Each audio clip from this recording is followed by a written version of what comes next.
ಕೋಟಿ ಇರೋದ್ರಿಂದ 52,000 ಕೋಟಿ ನಾವು ನಮ್ಮ ತಾಯಿಯಂದ್ರಿಗೆ ಕೊಡ್ತಾ ಇದ್ದೀವಿ. ಇವತ್ತು ಇವ್ರು ಎಷ್ಟು ಸುಖದಿಂದ ಅವ್ರಿಗೆ ಬರಗಾಲಿಲ್ಲ. ಅವ್ರು ಬಸ್ ಹತ್ತಾರೆ, ಎಲ್ಲಿ ಬೇಕಾದಲ್ಲಿ ಹೋಗ್ತಾರೆ. ಮೈಸೂರಿಗೆ ಹೋಗ್ತಾರೆ, ಬೆಂಗಳೂರಿಗೆ ಹೋಗ್ತಾರೆ. ಹೋಗ್ತಿರಿಲ್ವ? ಕಡಿ ಬ್ಯಾಸರ ಬಿಜಾಪುರ ಹೋಗ್ತಿರಿಲ್ಲ?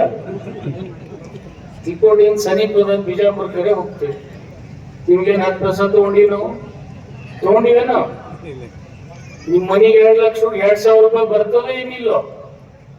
ನೀವ್ ಇದೇ ರೀತಿ ಇನ್ನೊಂದ್ ಸರ್ತಿ ಕಾಂಗ್ರೆಸ್ ಕೋರ್ಟ್ ಹಾಕಿದ್ರೆ ವರ್ಷಕ್ಕೆ ಮತ್ತೆ 8,500 ರೂಪಾಯಿ ಕೊಡ್ತೀವಿ ನಾವು ತಿಂಗಳಿಗೆ.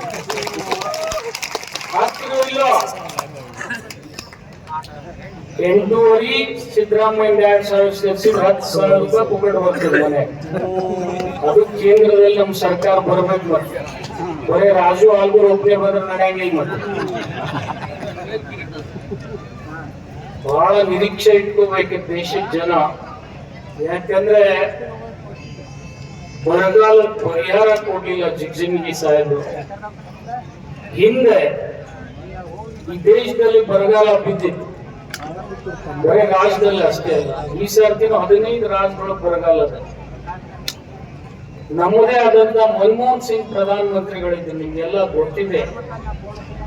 ಅವ್ರು ನೋಡಿ ಬಿಜೆಪಿ ಅವ್ರು ಟೀಕಾ ಮಾಡ್ತಿದ್ರು, ಮೌನಿ ಬಾಬಾ ಅಂತೇಳಿ. ಆ ಮೌನಿ ಬಾಬಾನ ಇವತ್ತು ನಾವು ನೆನೆಸ್ಬೇಕು. ಗಂಡ್ಸ 72,000 ಕೋಟಿ ಸಾಲ ಮನ್ನಾ ಮಾಡ್ದ. ನಮ್ದು ಮಾಡಿದ್ನೋ ಇಲ್ಲ? ನಿಮಗೆಲ್ಲ ಗೊತ್ತಿದೆ ಇದು ಇತಿಹಾಸ. ಇವತ್ತು ಮೋದಿ ಕೇಳಿದ್ರೆ ಬರಗಾಲದ ಪರಿಹಾರ ಕೊಡ್ತಾ ಇಲ್ಲ, ಸಾಲ ಮನ್ನಾ ಮಾಡ್ತಾರ ಇವ್ರು? ಇವ್ರು ಯಾರು ಸಾಲ ಮನ್ನಾ ಮಾಡ್ಯಾರ ನಿಮ್ಗೆ ಗೊತ್ತದ? ಯಾರ್ದು